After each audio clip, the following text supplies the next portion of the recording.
interruption to the normal scheme of things.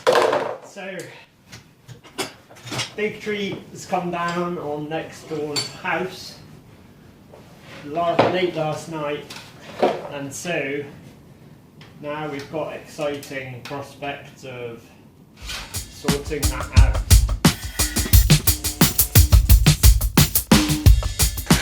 It's fallen across the road. It's this enormous tree that I've known since childhood. You can probably hear the wind now. It's like bitterly cold and windy outside, so it's quite exciting. And the tree looks really dangerous. It's right over their car, and you know, it's about as dangerous as it could be. Inside, it looks like a horror scene where, like, things have poked down through the roof, and it's just coming in, and spikes. One of the spikes of the tree pierced the water tank, so there's water going everywhere. So we've turned that off late last night. It was just as I was about to go to bed, and then you heard this like bone-shattering rumble as rubble kind of gets dislodged. You heard the tree going down on next door's on their roof.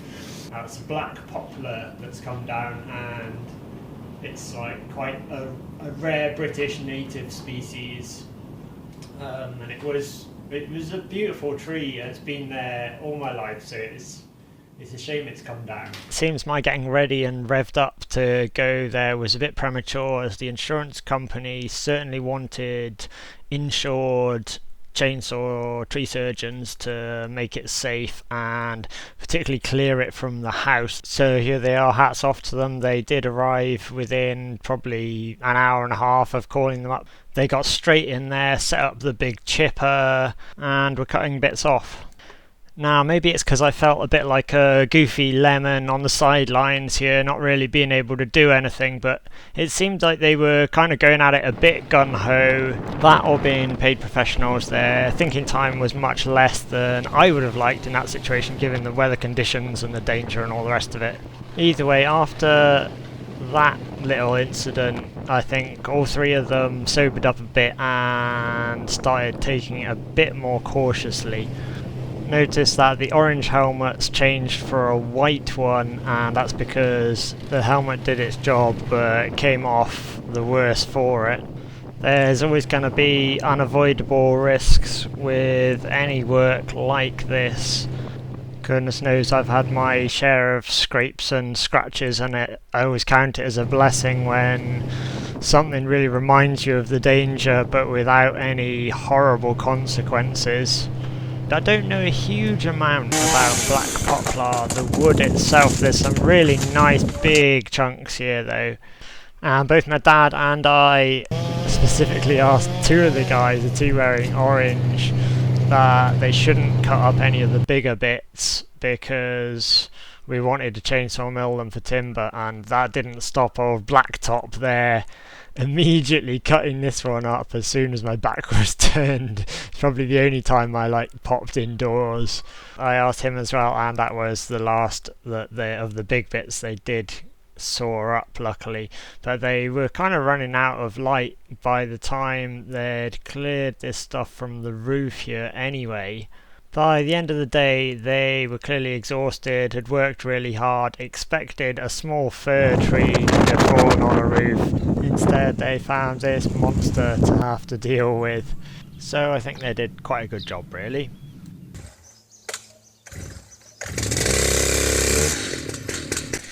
Black poplar is a hardwood, but it has more characteristics in common with softwoods, really, in terms of the timber. From what I've read, at least. I'd love to hear what your experiences of black poplar have been, if you've used any. It's quite rare now, so I'm not imagining loads of you will have experienced it. So please do leave me a comment down below, especially if you've made anything with the wood. I've already heard from a few naysayers who reckon it's not really worth milling up just because it's such a fragile, wet wood. But you can imagine my position. It's such a huge, long, straight bit of wood. It really would seem a shame not to mill it up. You can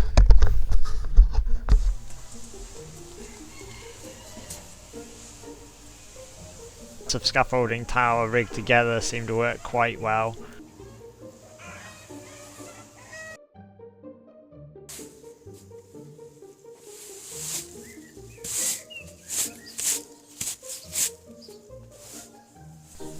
It sure is creating plenty of sawdust, some of which is ending up in my mask, in my pockets, in my pants, in just about everything imaginable. On the second cut here then, I couldn't start it because it was a bit too wide for the chainsaw mill, so I'm just trimming this little bit off before we get going. I'm cutting a relatively large 4-inch thick slab here, and the plan is to make 2 9x4 beams out of it.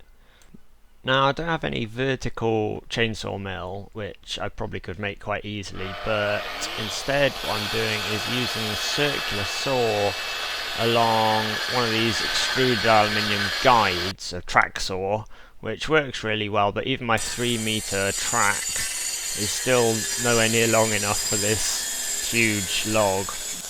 Using this you can really see how wet the wood is. The sap had already risen and it's just creating steam as you go.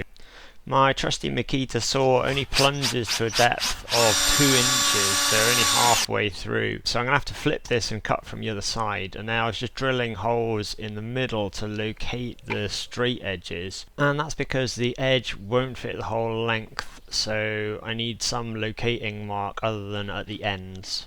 It turns out that a 4-inch slab of very wet poplar is actually exceptionally heavy.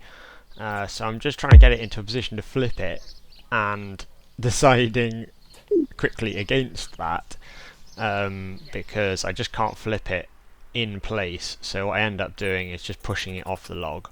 Once it's up on a little rest here, I'm just marking the location for the guides at the end, and then I'm taking that to the center points, the drill holes, and then I can cut down there.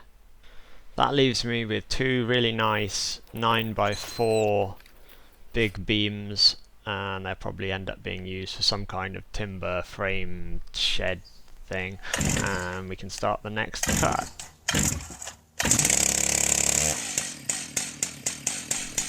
The start of this cut's a bit more straightforward, so I'm going ahead and breaking my own rules here and not using the straight edge again on that.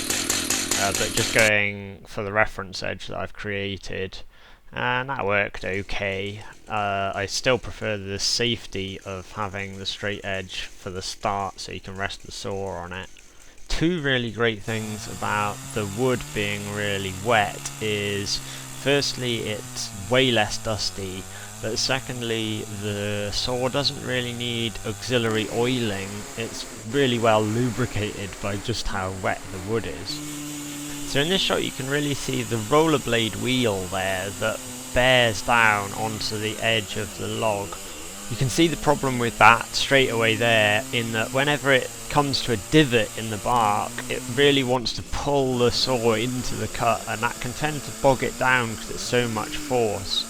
With a bit of a slope on the log and gravity on my side, actually a lot of what I'm doing is retarding the progress of the saw so it doesn't like push into the cut too quickly. I say it on most of my milling videos, but if the chain's sharp enough and tuned properly, it really should be pulling the saw into the cut, and you shouldn't have to put in much effort at all. So where does that leave us with the rollerblade wheel?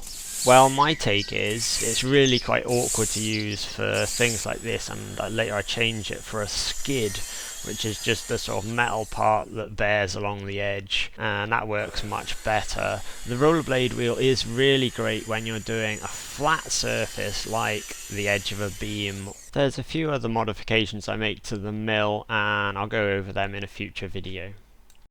So this slab's even bigger and heavier, and I can fit 3 beams in this one of 9x4. So I'm just cutting the first side and then the same deal.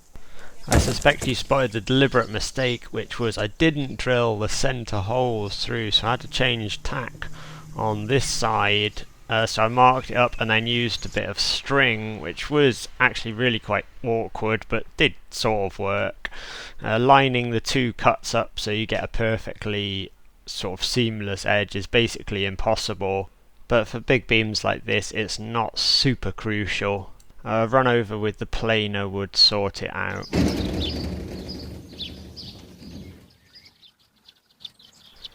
Transporting and storing the beams is a whole nother story really, but is some of the hardest, probably most dangerous parts of this whole process.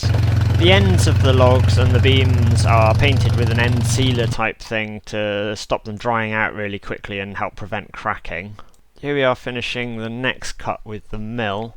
From here on in I approach things a bit differently and make some epic square beams, but that'll have to wait for a part 2 video. If you have any milling experience yourself, or you've got any questions you're curious about, do share in the comments below.